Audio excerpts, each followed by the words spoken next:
The coffee shop was nearly empty when Marcus slid into the booth across from me, his expensive suit a stark contrast to my worn jeans and sweater.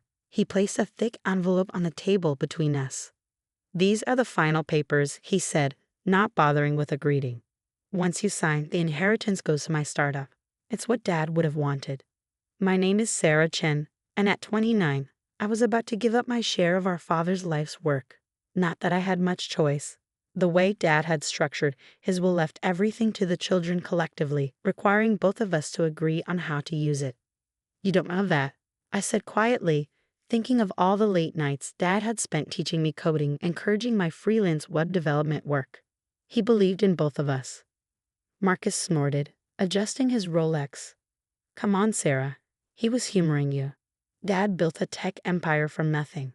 Do you really think he'd want his legacy split between my startup and your, what do you call it, freelance web design?" I bit back a retort.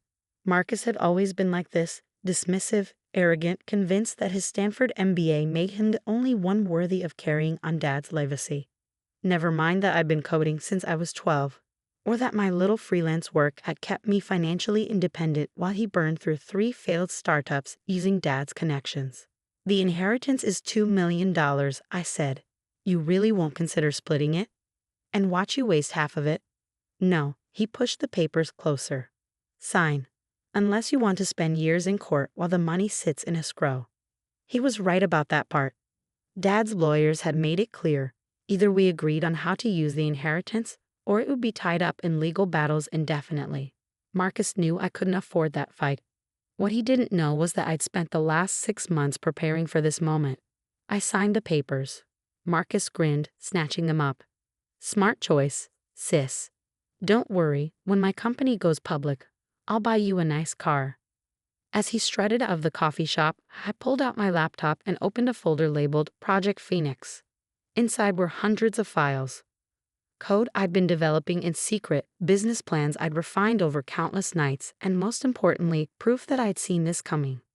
Dad hadn't just taught me coding, he taught me to be prepared.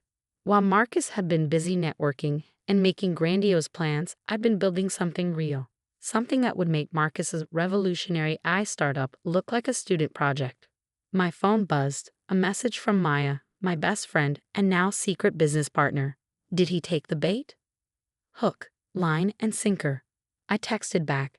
Start phase 2. Maya and I had met at a hackathon 5 years ago. While Marcus was getting his MBA, she and I had been quietly revolutionizing how small businesses handled their digital presence. The freelance work he sneered at. That was our cover for developing a platform that would change everything.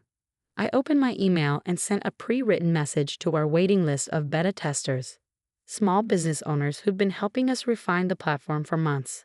Another to our team of developers scattered across the globe but united in their belief in our vision. "Project Phoenix is go," I wrote. "Launch in 30 days. Then I called Dad's old friend, James Wong. He'd been our family's attorney for decades, and more importantly, he'd been waiting for my signal. "It's done," I told him. "Marcus took it all." "Just as you predicted," James replied. "I filed the paperwork. Your new company officially exists as of this morning.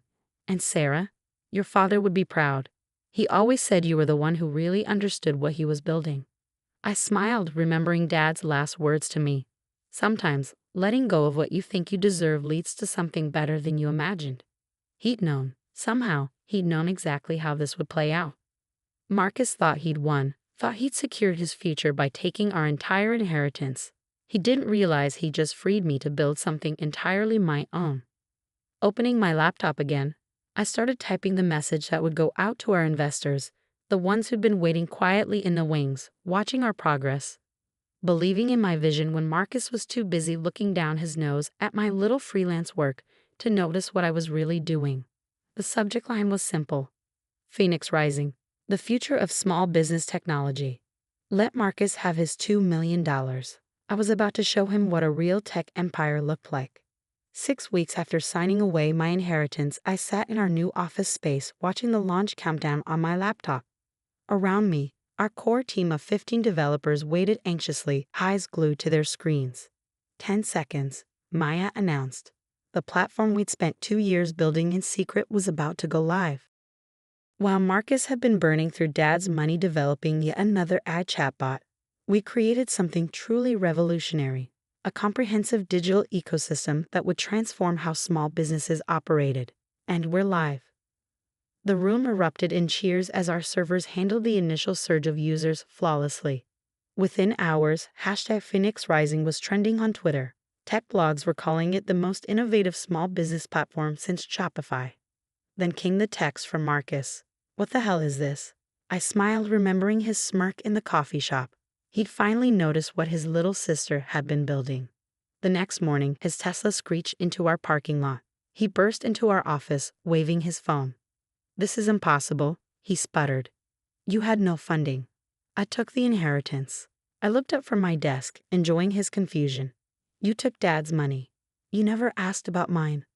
"What money? You were doing freelance work." "No," I corrected him. "I was building a client base, testing features, developing the platform piece by piece while charging for custom websites. Every little project was a beta test for Phoenix." His face reddened. "But the investors, the infrastructure.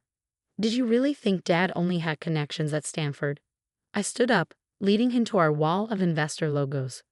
"While you were networking at cocktail parties, I was meeting with actual tech leaders, showing them working prototypes, not just PowerPoint presentations."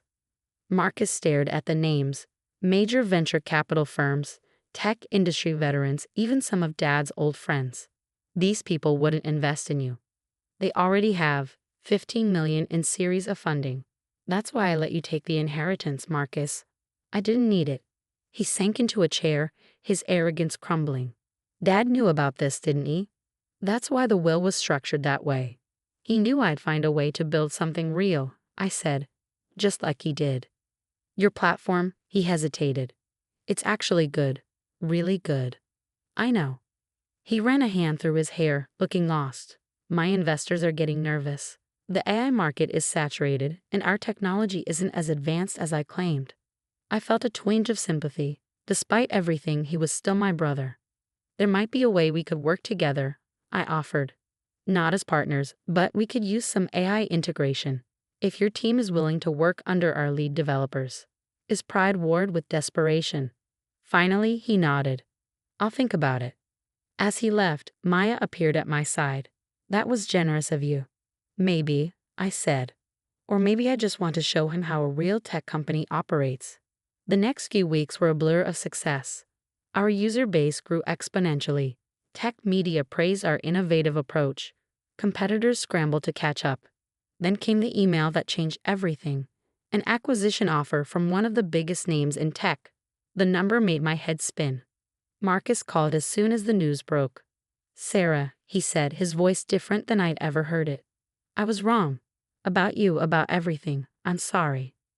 I looked around our thriving office, at the team that had believed in my vision, at the platform that was revolutionizing an industry. "I know," I replied, "but sometimes being wrong leads you to something better." Just like Dad had taught us. The acquisition offer sat in my inbox for 3 days while I considered our options. $1 billion would change all our lives, but I couldn't help thinking about Dad's journey, how he built something lasting, something that mattered. During a late-night strategy session, Maya voiced what I'd been thinking. "We're just getting started. This could be bigger." She was right. Our platform wasn't just another tech product.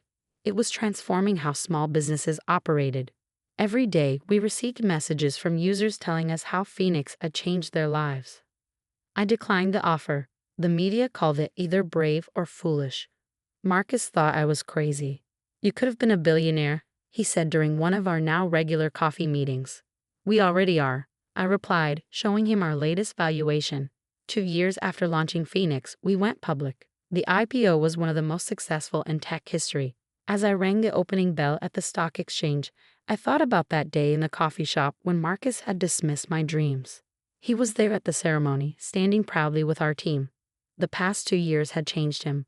Working under our lead developers had humbled him, taught him the difference between talking about innovation and actually creating it. His AI division, now fully integrated into Phoenix, was doing groundbreaking work. Turns out he had talent when he stopped trying to prove himself and started focusing on building something worthwhile. After the ceremony, we visited Dad's grave together. He knew exactly what he was doing, Marcus said, placing flowers by the headstone. Setting up the will that way, forcing me to show my true colors. He knew we'd both find our way eventually, I replied. Just not the way we expected. Back at the office, I found an old photo on my desk. Dad teaching teenage me to code while Marcus played video games in the background. Maya had framed it as an IPO gift. From little freelance work to tech empire, she said, grinning. I hung the photo prominently in my office, a reminder of where we'd started and how far we'd come. That evening, during our company-wide celebration, I announced our newest initiative, a startup incubator program providing funding and mentorship to underestimated entrepreneurs. Sometimes, I told the crowd, the people others dismiss are the ones who end up changing the world. Marcus, now our Chief Innovation Officer, raised his glass. To Phoenix, he said, and to the sister who proved me wonderfully wrong. 5 years after launching Phoenix, we're a household name in business technology. Our platform powers millions of small businesses worldwide. The inheritance I gave up, it would have funded about 3 days of our current operation. More importantly, we've built something that matters. A company that helps others succeed. A team that feels like family, and a legacy that would make Dad proud. Marcus and I still laugh about how differently things turned out than we planned. His original startup idea lives on as a footnote in Phoenix's history, while my little freelance work transformed into an empire. But the real victory wasn't in proving him wrong or building a successful company. It was in learning what Dad had tried to teach us all along, that true success comes not from what you're given, but from what you build yourself.